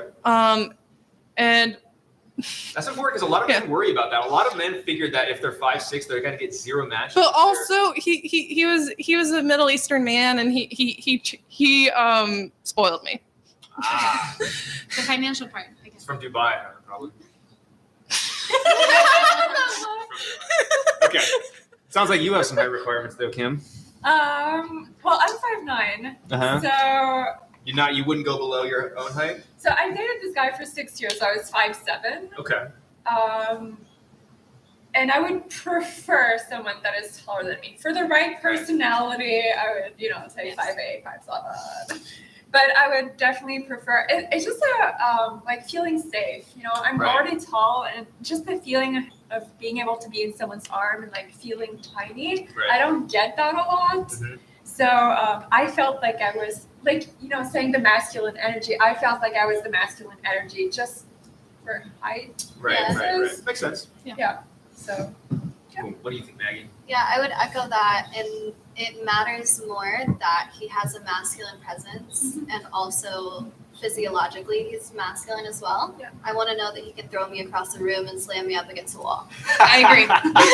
yeah. How to pick up women 101. Slam her across the room. So that's actually important. You know, Yes. I love that you said that because I actually have a story about this. So I remember I was in Thailand one time. I used to travel around the world. And I remember there was I was taking this Muay Thai class. And this small Thai guy, he was like 120 pounds. I'm training with this dude. And I'm like, I'm going to hit this guy really hard. I don't want to hurt him, right? So I'm training with him. And I couldn't hit him at all. And he was hitting me. And he tripped me and threw me down a couple times. And I started getting mad. I started swinging. Could never hit him. And anyway, he's like, I'm like, damn, this guy beat my ass, you know? Obviously, he's fully trained, and I was just starting. And then I see his girlfriend. Girlfriend walks in, 5'7", gorgeous Russian blonde girl. Gorgeous, absolutely gorgeous. Walks up, kisses him, and he's barely even paying attention to her, right? She's all over him. And I'm looking at him, and I'm 23 at the time. I'm like, what'd you do, man? And I'm I couldn't get out of my head. So I saw her at a bar later, and I walked up to her, and we started talking for a little bit. And I asked him, how did you meet your boyfriend, who was a Muay Thai instructor? I love that you did that. I love that you were curious enough and took action to ask. Yeah. Well, I couldn't stop thinking about it. I was like, what is this guy doing? Does he have a 10-foot long schlong that I don't know about? Not that I don't think that would actually work. But anyway, so they started talking to me about this, and she said, well, I took a Muay Thai class with him, and the first day, I thought the same thing as you, that he was weak, and he was I was afraid I was going to hurt him. And the first day, he picked me up and slammed me on the mat. And right after that, I was sold. Seriously. I like boxers purely for that reason. First day, he just came in, body slammed her, and then he landed her after that. There's something about being in a safe space, being dominated. Mm-hmm. Yeah. The difference between actual sexual assault Yeah. and recreating that with someone you trust and feel safe with. There's a reason a lot of women who have had sexual assaults tend to seek a similar experience with their next partner Oh, really? in a safe space. I've Yeah, talked yeah, to many women, Oh. and I do that myself, where it's I would love to recreate those traumas that I went through, but with someone where I felt safe and I felt trust. And It feels healing to be able to. that's super interesting. You know, I study a lot of evolutionary psychology, and there's a large percentage of women have rape fantasies, and this always used to confuse me, when I read about it. But if it is done in an environment that they actually, or they are attracted to the guy, they're in a safe spot. And I know it's weird to put safe and rape in the same word. So, I guess the fantasies and what it would be like in real life, but that totally makes sense. Yeah, I can envision that, because they actually did a follow-up question to that where it was they would describe the person who is committing the act, and it usually ends up being a guy that they would be super into anyway, So I was curious about that for a while. It's very interesting. We want to be kidnapped by our super hot rich boyfriend, Yeah. What, 60, 50 Shades of Grey. no, not 50 Shades of Grey. The other one with the Polish lady. I'm just thinking of all the books. 365 days, 365 days. Yeah. That one. That's another. It's another 50 Shades of Grey film. Another Fabio romance novel. Or whatever. Yeah, I didn't like it purely because it's just I didn't like it purely because of the acting, and it's just the Polish and the Polish woman in me was like, this is how you view us. But the concepts. And I haven't seen it personally. I don't Watch it. don't watch it. Okay, so we are gonna do. Ooh, this is gonna be a serious topic. We're gonna change pace here. Who commits suicide more, men or women? This is a very deep stat. What do you guys think? I would say Men. because my reason is what I mentioned earlier. They have emotion. It's not like it doesn't exist, but they don't have the ability to express it, or they don't have the safe place to express it. Men are always told stop crying. Yeah. You're all right. Men commit suicide 4 times as much as women do. Yeah. 4 times. Yeah, it's a big stat, and like no one's talking about this. And sometimes you'll find people bring it up on social media, and there'll be actually people arguing about that. You like they're still Like, get over it. pretty much, yeah. And it's there's such a lack of compassion there. Here's what I think. I think therapy, and I think like being open with your emotions can help. I think there's something going on with today's society. You can let me know what you guys think about why that is, because it sounds like you guys had an idea that it was higher for men. But what I think is happening in today's world is that the use for men is changing. It's a lot different than it was. We're no longer the breadwinners. We're no longer fighting in any wars. We're no longer having to, like, being physically violent in this country is pretty much outlawed. There are a lot of places where the traditional masculine role, where they would feel important, where they would feel needed and wanted, is no longer necessary. And I think that men are kind of like feeling less useful in society. And I think that that's what the biggest killer is. And so a lot of what I do is teaching men how to feel useful in their life socially. I have the social realm there. I can't answer that for people in their career, but what do you all think about that? I want men to know that if you openly and vulnerably cry in front of me, it's one of the sexiest things you can do. Yes. I've heard this so many times from women. No matter how many times you say it, I don't know if I can believe it. Like, I think you already have to like the guy. I tell my like boyfriend. him so much before that happens. Like in the first few months, please don't cry. Unless something really bad happens. Like We want to know that you have emotion, but we also want to know that you've got our backs, that we can have our chaos, that we can have our storms, and that you will support us. Exactly. But at the same time, we want to know that if we have kids, you'll grieve if they die. You know, Yeah. like that you'll care One kid about lost. them, and one get lost. Yeah. I think it's a balance. It's definitely. a balance for sure. Yeah, so I think it's kind of funny you brought that up. A lot of women, and this is true in a lot of these books that you read, 50 Shades of Grey, whatever that one was, I bet they had this trope All too. the Tracy will.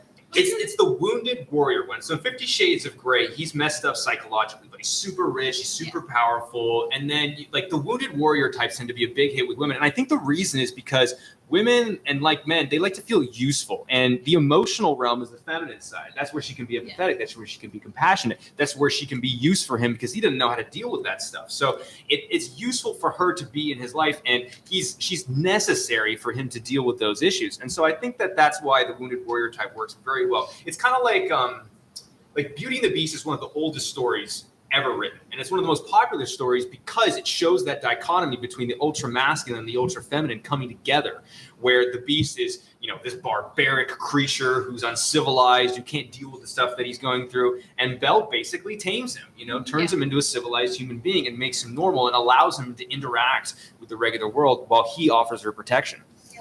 Isn't that like a Jordan Peterson video where he talks about, the preferred archetypes for women? Probably. Like, I haven't seen that like one. But pirates and like rich men. Like if you look at those Harlequin novels, is that how you pronounce that? Harley Quinn? Yes, Harlequin. I just call them the Fabio novels. Huh? Joker and Harley Quinn. Okay, whatever. The romantic novels that are very popular. They sold like millions and millions of copy. And they always have like this type of archetype that is like either a warrior, a pirate, or a vampire, werewolf, or this very rich person. And I remember this Jordan Peterson clip where he says, that the idea is not that they're actually attracted to werewolves, they know that this doesn't exist, but it's the idea of taming a man. It's the idea of, being that special person that's going to make him change. And I think, I can fix him. There we go. I can fix him. Ladies, just so you know, you cannot fix it. It's a false premise. It is. You know what? I actually disagree. I think you can in a way, but it's up to a certain point. Yeah. I think women tend to overestimate. They have obviously, to they do. want it themselves. Yeah. Because if they don't want to change, they're not going to. Right. And they might, to have sex, they might act like they're changing, Right. but they're not actually going to. Yeah. They're just doing it so they can get the goods. Yeah. Yeah. I mean, it's like when a woman comes and says, like, here are my standards for a relationship. If you want to have sex with me, I must be in a relationship. To be in a relationship, I need these things. He will pick the few that he thinks are the most important to her and act like he's doing those. Right. He'll get the sex. Yeah. And then when he's bored, he'll leave. Yep. But isn't That's that true. like Pavlov's experiment? Like you just keep feeding him Yeah. the same, like you reward the behavior. Yeah. Basically, you want him to act a certain way. You just reward that behavior until it becomes like an habit, and then you change to get laid. Yeah. It's quite easy. Yeah. Well- You can. So I think you're right, but to an Like, extent. To an To an extent, extent. yeah, small things, Yeah. not like their entire personality is Also- shit, and like there's a bunch of like red flags, like Yeah. obviously. Right. But And- like tiny behavior, I'm pretty sure you could just like Yeah. correct it. And we've seen the other side of that too, when like they enter a relationship and she like withholds sex until he like does certain things. Right. Like we've seen both dynamics, Mhm. and there's that middle ground where you truly care about each other and do Right. it naturally. Yeah, I just want to grow together. Yeah. I That's think the hot stuff. that's part of being a strong woman as well, and it's also a big part of femininity is if he is not living up to your expectations and your standards, then you have to value yourself enough to say I need to take a couple steps back.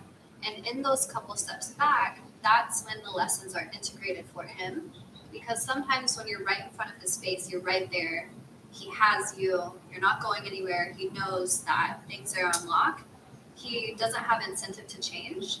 And if you say, hey, I'm going to take a couple steps back, then he feels the loss. He feels what's going to happen if he doesn't change. And these are just your standards. It's not you playing a game. It's these are my standards, meet them or don't. That's it. Yeah. And in the dead space is where he makes those connections, not when you're right in front of him. 100%. Cool. You ready for the next fun fact, you guys? Woohoo! All right. She's like turning away. Who now. deals? Oh god, you guys are gonna get this. Who deals with the rejection more, men or women? Women. Women. Okay. Men. I Men. mean, what is the question? Well, okay, what kind of rejection? Who deals with actually? rejection more, men or women? Yeah. What do you think? So who gets rejected? Who gets the most? rejected more? Are Yeah. we talking about? I did more. Okay, I take back my answer. So it's the opposite. Yeah, the opposite. Men. Okay. Yeah, man. Okay, cool. obviously. We have to do the rejecting. So I think it's like this. I think men deal with more sexual rejection. Yeah. Far more sexual. If there's a graph, we got the Empire State Building here, and then we got a fire hydrant for women over here. So that's like the difference between sexual rejection. Relationship rejection, though. Relationship rejection is a little different. It's Yeah. a little different. I'd say women compete for commitment and men compete for sex. Yeah. Sure. That's definitely the trend that I see. But it's kind of funny. I have had the experience of turning a woman down for sex. It's only happened like a few times in my life. But when it happened, holy cow. I bet. They I get saw mad. a different side Yeah. of women that I'd never seen before. Yeah. It was absolutely insane. Was she offended? Oh yeah, she was so offended. She got aggressive. She started calling me a pussy, like all this stuff. Like, Wow. That's usually what men do to women. Wow. It's just human nature not to like Yeah, exactly. rejection. Yeah. The problem is that women like, They're really not used to it. yeah, we're not used Yeah. to it. Like you can be a 2 and men will still approach you as a Yeah. woman. Mhm. But like men, you could be a 10 and you'll still get denied. yeah. Yeah, that's a good point. I've met someone that said that they don't trust anyone that's a 10. Like, and this was a woman. Yeah. Yeah. She said it's like, I don't trust anyone Probably that's 'cause she's attractive. dated- It's probably 'cause she's dated. It's a few of them. difficult. Yeah. Yeah. She's it's dated a few of them. She says that she can't trust them, and she looked at me dead in the eyes, just like, you're a 10 and I don't trust you. It's like, thank you. I know I You're have, super attractive. You're awesome, and I'm never going to date you. but like also I like, you're not wrong. I have a lot of mental issues. Nice. Okay, so what do you guys think about rejection? So I know probably all of you have rejected a guy or turned him down for sex. What do you find is the best way to do it to save maybe their feelings or to protect yourself? How do you usually go about this? Appreciation first. Appreciation? Yeah. I love that. How do you appreciate them? You recognize what they're already doing and confirm that with them and validate them, not for the sake of doing it to do it, but genuinely, what can you find to appreciate this person?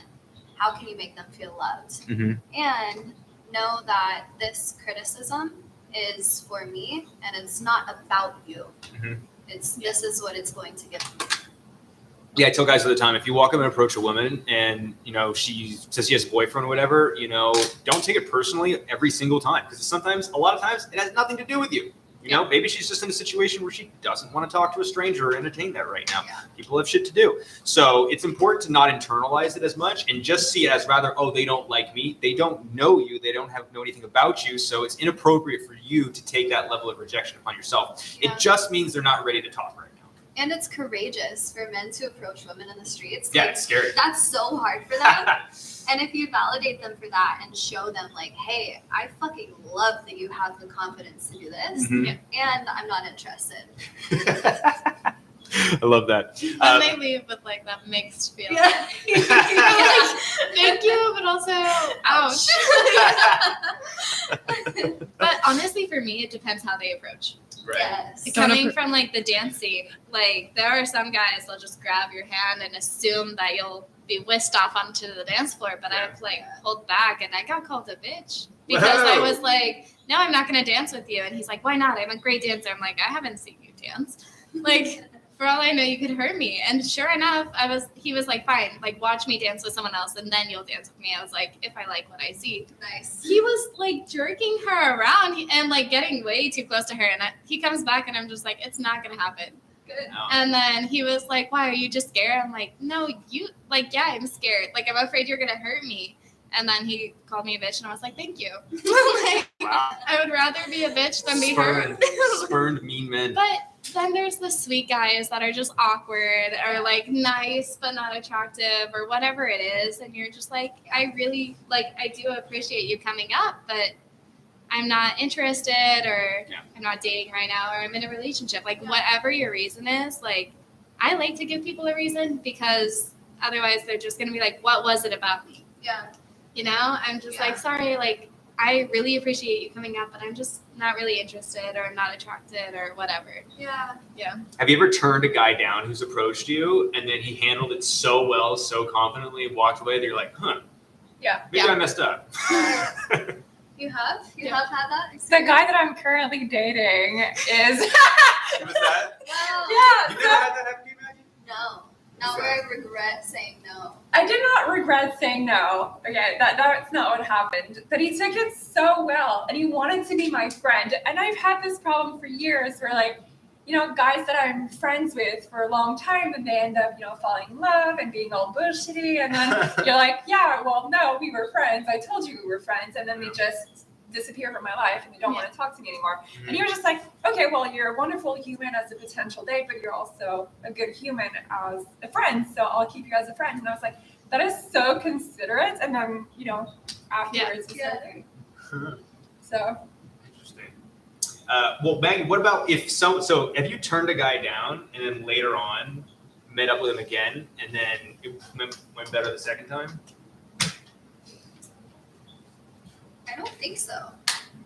I think for women, or for me, I'll just talk about for me. For me, I know pretty instantaneously because I read and feel energy at such a deep level. Yeah. And I think most women do. We're just built for that. We have strong intuition. So I pretty much know immediately within the first like half a second within meeting someone. Okay. I can just feel it. You've never changed your mind about anybody? No, It's I difficult haven't. to change your mind Have about you? someone. No, I don't think I have. I've Like, actually I changed have my mind changed so my many times. actions, but I don't think I've ever really changed my mind. Yeah. Like, I've seen someone as a friend, I've acted outside of the friendship bounds, but in my head, they were still in the friendship bounds. Yeah. I think it depends on how you meet the person. So I'll challenge that. I think that if you approach somebody in a setting where maybe you don't have any social value, you don't know anybody, you're just this random dude who's walking up to her saying, "Hey, I thought you were pretty, I thought I'd come say hi." Okay, you're nobody. But then you go away, maybe you find out that they know a lot of your friends, maybe that they're a well-connected person. You see them doing something that they're really good at. I remember I was in college. I had no experience with I was not good with women. I remember I talked to this one girl at a party, and she's some sorority girl, didn't want anything to do with me, walked away. And then I did this dance at the end that one of the sororities was hosting, and I crushed it. This dance was awesome. I got up there, started popping and locking, doing these hip hop moves. And then I was just kind of minding my own business at the party, talking to a few people. And sure enough, tap on the shoulder, turn around, and there she is. And I've had that happen a few different times and not just for that scenario, but they saw me in a different light. and they're like, oh, their opinion of me completely changed. Yeah. In an instant. You redeemed yourself. I think like having a static opinion, I think the first opinion is often biased. We judge on the physical part Yeah. first. I think getting to know the person, and sometimes they have like a talent or a personality that you come to enjoy so much. Like the 6 years relationship that I was in started as a 6 months friendship, and then we merged into something else. But Right. I had to discover all these things about him that made him really special for me to actually. Did you find him physically attractive when you I- first met him? He's never gonna watch this, so no, I didn't. No, but that's good for all the guys watching, because men get turned down. Like if you see stats online, like women say that 80% of men they see on dating apps are unattractive, like all this stuff. So, I think once you learn more about the person, they can become actually more, you see them as a more attractive human being because you know what they're about. And then after the 1,000%. breakup, they're back down. And then after the breakup, they go back down to being ugly. Yeah. What were you gonna say? I was going to say 1,000%. Like I started perceiving him in a different light, and all the things that were actually, because when you first meet the person, you're like, oh, he's shorter than me. He's, when I first met him, I mean, he had only dated one person at 25, like 7 years before, Oh wow. and he had like the worst style ever. So like, seriously though. But I think all these things, like he started changing and he started taking more care of himself, because he was interested, and all of that grew into, you start liking his eyes, you start liking his personality. So I think it just becomes a whole thing, and all these little things didn't become as important. Yeah. So That's a good point. I will say a reframe for men who are wanting to seek out women and make approaches and put themselves out there. A reframe that would be helpful to use, that way you can build the association of pleasure with approaching instead of pain when approaching, is even if you get rejected, it can be exciting because at this place in your life, you have the opportunity to recreate yourself, to change your energy, to come back as another person. Maybe you see that person again in another 2 years and your energy is so different that now you radiate magnetism and confidence, and you get to come back to that person as a new person. Maybe that girl is going to love you and see how much you changed and just absolutely fall in love with that. That is totally a possibility. Yeah, it's 100%. I mean, I've done it same night. I've done it 2 years from then. I was just talking. I was at a pool party over the weekend. And there was this couple. I asked them how they met. And he's like, "Yeah, I approached her at a restaurant." And I'm like, "She was a waitress?" She goes, "Yeah." I'm like, "Did she say yes?" He goes, "No." She rejected him right at the beginning, and then she saw him hanging out at the restaurant a lot, and like apparently they had a bunch of mutual friends, and yeah, they've been dating for 2 years. So definitely happens. Okay, next fun fact. Y'all ready? Yeah. So dating apps. I think the first question is going to be a little easy. Who do you think gets more matches, men or women? Women. Easily. Okay, how many more times do you think? How many more matches do you think they get than men? it depends on the woman. 5. It does depend on the woman, I would but say what do you think that the at average least is? 10. At 10 least times? 10 times. I once downloaded a dating app at the same time as my male friend, and within an hour, it had the 99 plus thing for me, and he only had like 2 or 3 matches. Wow. It's Yeah. raining So men, like, and those 2 to 3 are more than most guys are getting. Like that's. I mean, I think we were about the same level of attractiveness. So I feel like not a lot of men are photogenic sometimes. That's true. Like it's just That's true. I question all these male models. It's just kind of like it's like how many times did you have to get that shot? Yeah. Yeah, we're way better at taking photos of ourselves. I'm That's not. true. I look Well, you're better not as in good at person. taking a photo with a fish. Oh, You'd be surprised. Kim's been practicing. Okay, so it's 3 times according to the Just stats, about, but huh? yeah, I think it really depends. For you ladies, it's probably going to be a lot higher. Like for like the average guy versus the average woman, I think that's what the stat was. But Oh, I see. as you start to get towards like higher levels of attractiveness, it really skews to like 10 or 20 times. Now, here's another one. How often do you think men swipe right, and how often do you think women swipe right? Oh gosh. So I would say men 9 out of 10. yeah. So I have this friend back home that downloaded this app that you could put over Tinder. I don't remember how it's called, but it would literally swipe everyone for you, so that it would just unmatch the few matches that he didn't want. And that was very little. But it was like, we would go like travel places just so he would get that radius. Right. And then he would start it, and then he would get like all the people in the area, and then just unmatch like 2 or 3. Mhm. So Wow. I would say 9 out of 10 for guys, and I would say maybe 1 out of 10 Yeah. for women. Okay. For sure. What do you think, Gabriella? I'm thinking the same. 9 I'm out of 10 also for men? I'm also really picky. Yeah. How often Yeah. do you swipe right? Oh God, back when I used to use dating apps, Yeah. very little, because I like when this also comes with rejection. Mhm. If you look like you can't respect me being autistic, Mhm. I am gonna How probably can you tell that by looking Yeah, at what somebody? does I that can't- look like? just look like an ass. Nobody, nobody with a lot of tattoos or a mustache. It's just like oh God, it's like, I hate to say this, but like it's just like people also will say this to me. It's like, it's a look. Okay. There's a look, and it's just, I really don't know how to explain it. And it's just like, I feel like this goes with like, just like, it's like the really attractive woman with like the man that's not really that attractive, Right. because like like I think my boyfriend's absolutely adorable, Yeah. and I think and a lot of people say like he's attractive, but like this like kind of comes with the trope. I lost my train of thought. Oh my God. Fine. It's like an energy. You can tell. Yeah. I can just tell. I definitely consider myself also empath, psychic, all those lovely things. I'm a Pisces, again, all those lovely little things just coexist. Yeah, A you're woman's sensitive. intuition. Very, You guys wanna go very, to the actual very numbers? much. Yes. Yeah. Okay, so men swipe right on average 40% of the time, and women swipe right 7%. It's pretty That low. sounds about right. Yeah, for sure. Pretty low.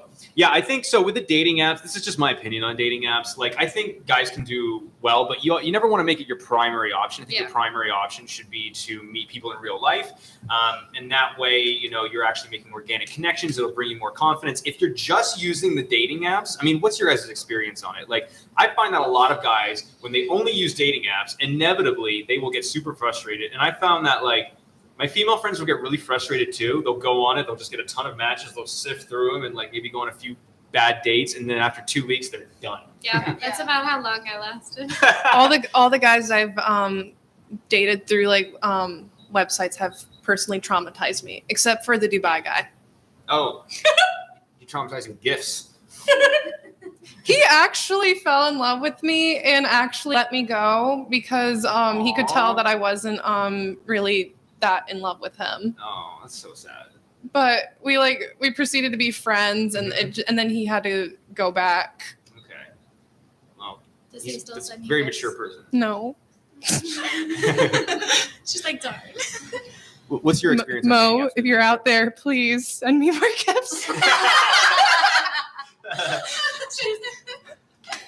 I need money. apps? She's like, this She is just- my she cash just app. So I haven't been in a dating app in a long time. Like when I got Right. separated, well, when we split up, Yeah.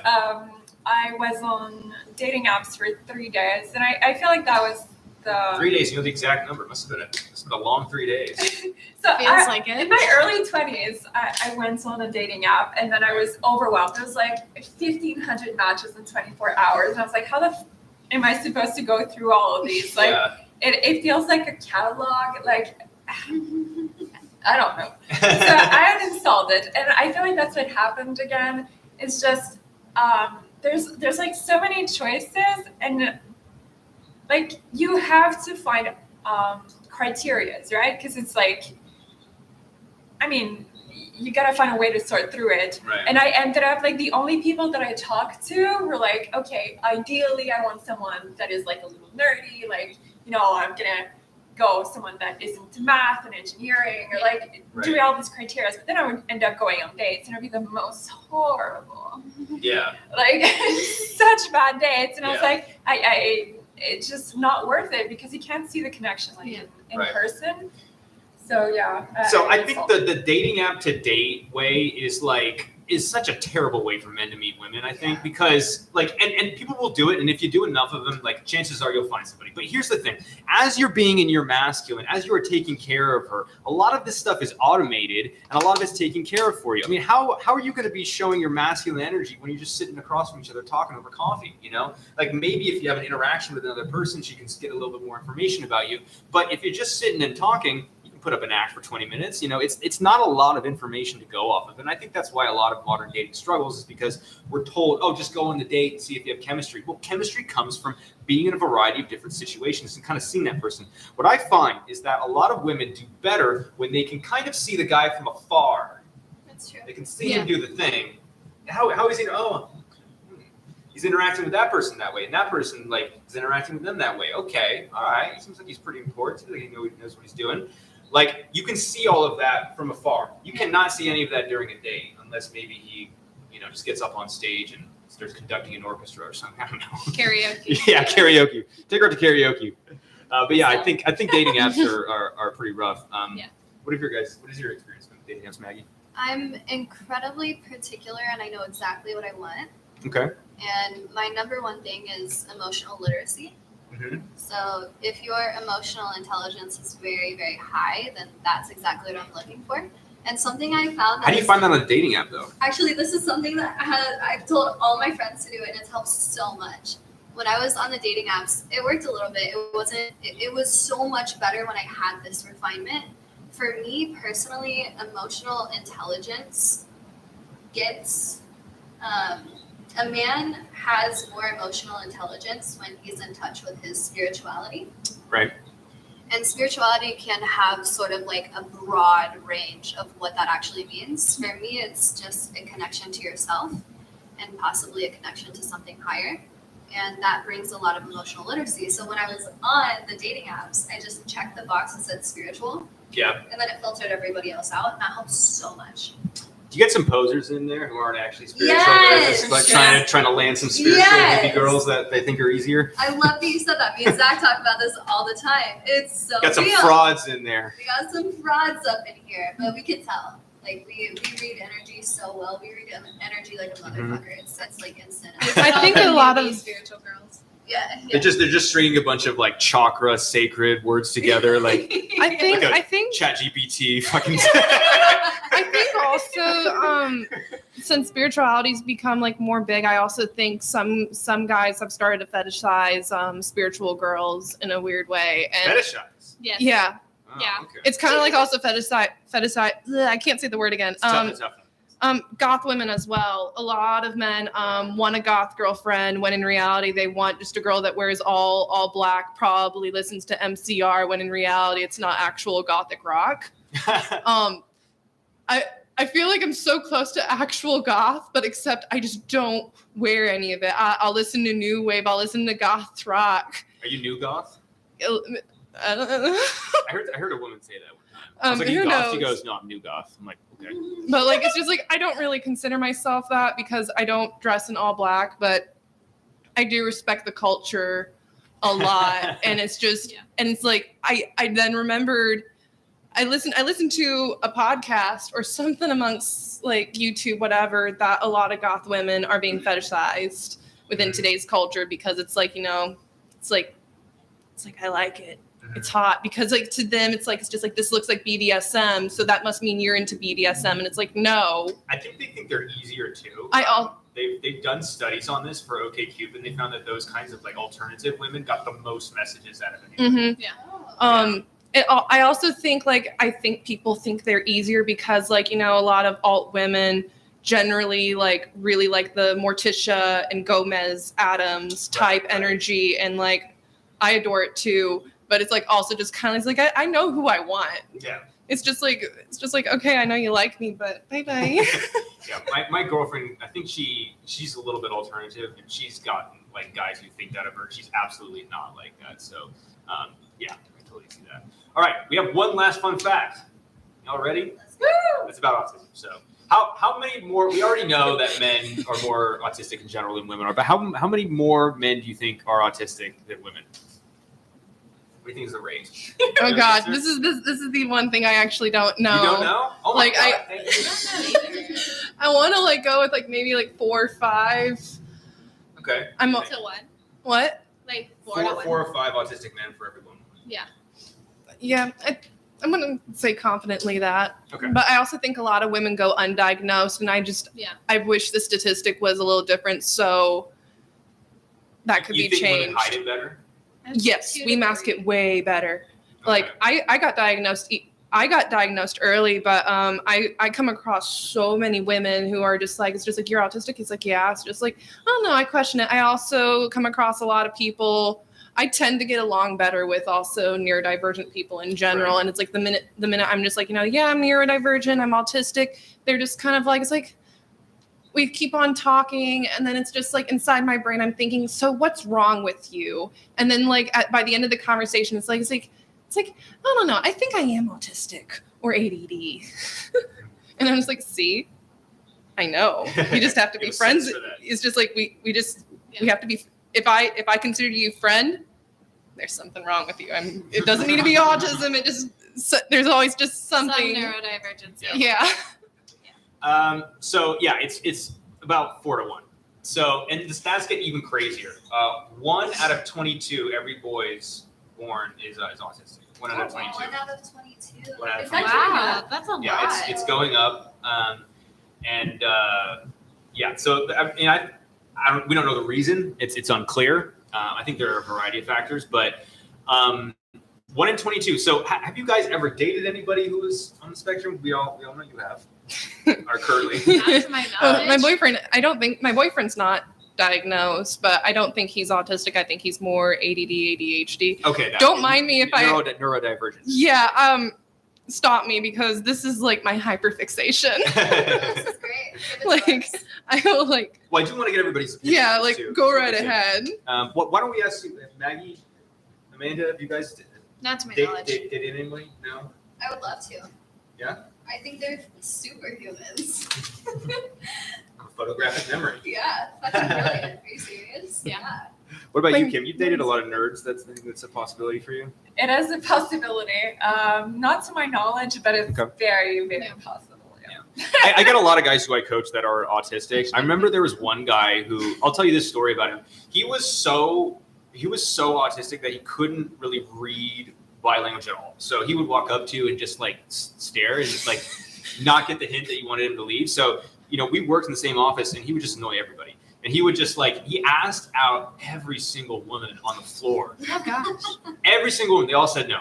And he comes up to me, he goes, Lloyd, I know, because he knew that I was going out a lot and like people would talk. So he was like, Lloyd, I've asked out every single woman on this floor. Like, what do you think I'm doing wrong? And I just was the only person who's ever honest with him. I was like, dude, you can't just walk up and ask people out. You have to like have some sort of connection with them first and like do. I gave him some tests to do to see if they're actually interested in you before you actually pop the question because they didn't want him to get fired or anything. Luckily, he didn't. And then he's like, okay.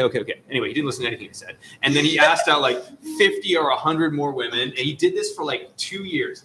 He found, oh, by the way, the story goes on. He actually, I was not a very good employee when I worked for Oracle at the time. I was a terrible employee. Have you ever seen the movie Office Space? It's this guy who never shows up to work and he gets promoted because he's doing poorly in the office. That was like me. I almost never showed up. The only thing I did in the office was Toastmasters. And so like he came up to me and like I was pretty sure I was going to get fired by that point, which I was happy to, but like I needed a paycheck. And he goes, Lloyd, I know you need a deal. So I'm going to get you on a deal, but you have to go out with me one time and be my wingman. And I was like, all right, I'll do it. It was really hard. I was like, am I going to get fired? Because if I am, I'll do it. But if there's even a chance I'm not going to do this. So anyway, I go out with this guy and same thing. He would just walk up and you couldn't read people's reactions. I would just tell him to walk up to a woman and like talk to her. He would just walk up and he would stay there and then they would leave. He would walk up, stay there, and then they would leave. And so I saw him do this. And so like I gave him a few tips and tried to help him out, but ultimately it was one night. Anyway, a year later, he comes to me and he found this gorgeous woman. Found one woman to say yes. And now they're married and now he's running for Senate. He's running for Senate? That feels like that should be a movie. That should be like a movie. So your average politician is what I'm saying. Wait, did he change any of his strategy to get her? No, he didn't take any of my. By the way, I work with autistic. I mean, he might have learned a few things, but like, you know, I've worked with a lot of autistic guys, and like some of them, like it depends how far they are on the spectrum and like how much they are willing to learn. But like I break things down because I'm a physics major, so I like because I've learned. You know, traditionally from science, I break things down to their fundamental components. Okay, if she does this, that means that. Like it's very scientific, and it's for them it really helps to get it broken down to those fundamental like steps. But you know, for him, I really hadn't learned it that well back then, and so like I was just like doing bits and pieces, and so he pretty much did the same thing. You know, he was literally just persistence. Was that the start of realizing that you have value to add in this space? I already kind of knew that I was going to do it at that point because I was in the process of overcoming my own like, you know, issues and like, you know, I wanted to feel like I was good with women too before I started helping guys out. So I was starting to feel that way. And I was like, you know, people were asking me at that point for help. And so I figured, okay, maybe this is something I could do, but I still felt like I needed a little bit of work before I did. But yeah, I was on that path. Yeah. When I was doing that. But I guess, you know, if you're watching this and you feel like you're really on the spectrum, persistence, and eventually it'll work out. But not everybody's like that. I tell people sometimes like who work with me, yes, you can learn all these tips and tricks, but like sometimes it just requires effort. Like if you just go out, like you will eventually meet someone who's cool with you, who likes you, who's going to give you a chance. And like, I think he's a perfect example of that. Cause like literally every single person he talks to, I was like, I have no idea how this is going to work out. And it ended up working out for him. I mean, it's like sales. At the end of the day, it's really just a numbers game. Like if you knock on enough doors and you practice enough your speech, then at some point someone's going to close you. Yeah. You know, it's really just being perseverant. Anyways. Persevering. Yeah. It also doesn't matter how attractive you are. Again, it's also just how you like approach people because you can be like super attractive and also like the meanest person on earth. It goes to say like also what that person I talked about earlier who said like, it's just like, I don't trust anyone that's a 10. Like there's a reason she thought that. Yeah. And like, it's like, I don't blame her, but like at the same time, it's just like, it just matters on like how you like voice yourself. Yeah. It's dependent on energy. You can be a 10 with not attractive energy, or you could be a 6 with incredibly attractive, confident energy, and you'll get the girl before the 10. What's confident energy for you? Can you break that down into like, you know, I guess more specific language? I know it might be a challenge for you, but I will ask for your assistance in this. I can boil it down to energetics, and then maybe you can break it down further than that. But energetically, if you know yourself and you love yourself and you value yourself, that will come across to women. And if you do not, we'll see that too. So how would you break that down? Valuing yourself. Okay, that could be, so here's an easy one. One of the key things that I say for men to work on is have an ability to walk away. You know, even if she's super hot, she's like your ideal woman, checks all the boxes. If she is not being someone who you can realistically stay with, who you got to be able to walk away. And I find that guys who have the ability to walk away, more women are walking to them. Yes. Yeah. So because they know their value and they know that if they're not getting it from that person, they can get it somewhere else. Yes. And so like that's why I would if I was going to break it down like that, that's kind of conceptually how I would do it. Yeah. Now we can work on body language and stuff and talk about all the different little things there, but we'd be here for the next 3 hours talking about that. Yeah, it's huge. It's one of the universal laws is the law of detachment. And overall, that's one of the most attractive traits a woman or a man can possess. It's exactly that. Right. Being detached, because if you are detached from the outcome, that shows that you are okay whether you get the girl or not. And that's true confidence. Yeah, when guys ask me, they're like, oh, I want to be able to pick up girls at bars. I was like, okay, stop trying to pick up girls at bars. Go out there, have an awesome time, and just watch to see who gravitates around you. And the people that gravitate around you, those are going to be the people that like you. But if you just walk up to every single girl in the bar and try and buy her a drink, there might be someone, if your like looks thing, she's like her type, or she's like really looking to go home with a dude. But like, if you want to get somebody quality, if you want to get somebody good, then fun first, and then find somebody second. One interesting thing about that too is like if I were to see a guy walking up to every girl in the bar, And he gets to you, you're like, no. before he even opens his mouth, I would say, honey, don't. Because like to me, that's just desperate energy. Yeah. Super. Like we desperate. want Yeah. someone who just like, he could be sitting in the corner reading a book for all I care. We want someone who's like, I'm here for me. I'm here for like my interests, whether that's fun, relaxation, whatever it is. Someone who has like their own thing going on. Right. They're not trying to prove a point. They're not trying to like Yeah. talk to everybody or like do anything. Nothing to prove. Just Mhm. like, you know, innately who they are. They've invested into who they are Mhm. and they have that confidence. That's who I gravitate towards. Yeah. And like if I see a guy who's attractive sitting in the corner reading a book, it just has that aura of like, I'm sexy confident. I'm just gonna slip over there and be like, oh, what are you reading? And like get You to know approach? them. I will approach. Very like confident. in a very feminine way. Yeah. I'm just like, oh, I love reading. What are you reading? Totally. Or like if they're dancing, I'll just be like, hey, would you like to dance? Like whatever it is, Uh-huh. like if I have an attraction towards someone from a distance, I will either put myself in their space and give them the opportunity to approach, or I'll just approach. you pass the ball and you let them dunk. An alley-oop. Yeah. I love Like it. start a conversation about a book, but don't ask for the date. Yeah. Like we can talk about the book all night long. If anything, I'll have a fun conversation. Best case scenario, they ask for my number, they ask for a date. Yeah. But I'm not going to put that expectation on them. I'm just going to give them the opportunity to come towards me. Right. Danielle, do we have any questions? Yeah. Perfect. Let's roll through them. So we are done with the 10 things. Let's roll through. Do you want us to cover the news story? We have 10 minutes, thank you. Let's just go to questions. Perfect. So first question is, what are dating intimacy fears that both men and women have that they may not be aware the opposite gender has as well? Just make sure you repeat the question. So what are some dating and intimacy fears that men and women have that the opposite sex might not know about the other person? What do you guys think? I have an answer. What's your answer? My answer is I think when it comes to sex, I think women. I tell guys this, and might sound bad, but like if you focus way too much on her pleasure, then it kind of ruins things Yes. because then you're not really being in your masculine as well Yeah. too. Like she's already decided that she likes you. You don't have to put on a performance, and the more you try and do that, the harder it's going to be. And so, and I think guys get very nervous because they've watched so much pornography that they feel like they've got to like, you know, rock this girl's world, or like their friends have been talking smack about it. They think that they need to really put on a performance. Oh, you got to make her come. And what's funny is that when I was going out a lot, there was zero correlation between how many orgasms I gave the female, and how often she would text me back. Like sometimes I would give this person like a mind blowing experience, and then I would get crickets the next day. I'm like, what? Yeah. Yeah. Maybe I should have been nicer to her. Yeah.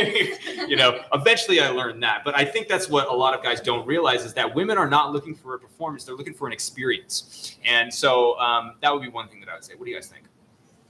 I have a terrible fear of rejection Yeah? from men. Yes, for sure. And I think it depends on the man. And I think it also comes into play because for me and for so many other women, our options are so limited because we're so picky. Yeah. Like I'm so lucky to find one person that I am emotionally, spiritually, physically attracted to Mhm. in 5 years. Yeah. And so when I have that person, I play a little bit small, I play a little bit safe because I'm so desperately afraid that I'm gonna get rejected, and it's gonna confirm one of those deepest fears inside myself that I am not enough. I'm not worthy. Do you think you're too picky? Yes. Well, because I mean, you could be more if you had more options. You know, that might help out your confidence a For little sure. I'm a Virgo. bit. Okay, what? Any of you guys have opinions about this?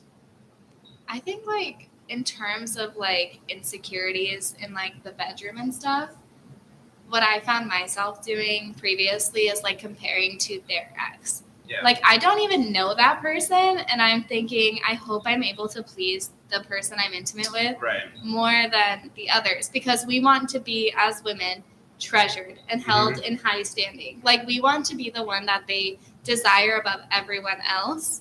And so when it comes to like intimacy, we want to know like, oh, I gave them the best experience. I provided as a woman like enough everything that they want that Right. like they're not going to be looking for someone else. They're not going to be reminiscing over their previous whatever. Mhm. And I think that like when you're living in that energy, they can Right. feel it. But when you acknowledge that insecurity and you say like, okay, I'm not afraid of this insecurity. I'm just gonna like push it to the side, like not bury it down, but just say like, you're here, but I'm gonna focus on what's happening. I'm gonna focus on the fact that like I'm intimate with someone that I'm attracted to. I'm intimate with someone who cares about me. Mhm. And just set your standards to the point where like you're not gonna be intimate with someone unless they meet the things that make you feel safe. Yeah. And when you feel safe, all those insecurities naturally leave. For sure. And so it's like if you're feeling that insecurity in the bedroom, like figure out where it's coming from, do the work, and set your standards so that you don't ever have to really deal with it in the bedroom. Cool. Yeah. Perfect. Danielle, next question. Yeah, last question. Do you believe that most women are bisexual? Do I believe, if you live in LA, yes, but I'm pansexual, so I guess I'm in that you're market. pansexual? Yeah. I am too. You like pants? Is that what the? Oh my God. If you're attracted to the emotional energy of other people. No, I know what it means. The emotional energy. What about sapiosexual? You know what that means? What? I love that. These women know what's up. You're attracted to their mind, basically. It's Yeah. like, Oh, it's like okay. Intelligence. Like, you know? I guess that It's goes on in the same. level, yeah. All right, but so about bisexuality, I think for men and women, it's more of a spectrum. There's too much pressure on men to not be gay, so I don't think that we're Yeah. a little bit more rigid about that. Yeah. But if you read history books, I mean, like in the Greek mythology, like it was. It made you less of a man to have sex with a woman. Yeah. You know, like I love Greek mythology. you know, like you read the story of Hercules, Achilles. You know, like there's a lot of in history. They were very different about sexuality back then. Yeah. So yeah, I think it's more of a spectrum, but I think because it's more, especially with social media, and this is why I said if you live in LA, like half the women I meet in LA are bisexual, and I think it's because in LA, unless you're a movie producer, the next best thing that you can be is just a really, really attractive woman, and so because that prize is so high, they start to see them at that level, and I think that's where the attraction kind of comes from. That's my best guess. What do you guys think? I have a theory, Let's hear it. and it could be totally off base. It's something I've seen in my own life, though, is the closer a woman gets to her core, sometimes she starts to view people as souls. Uh-huh. And so she's able to be more attracted to souls, and that could be men, women, or whatever it is. Yeah. Mhm. That's just my theory. So the closer you get in touch with your core as your feminine, you start to see your sexuality as more Fluid. fluid. Yeah. Fluid. Okay. It's interesting. I agree with that.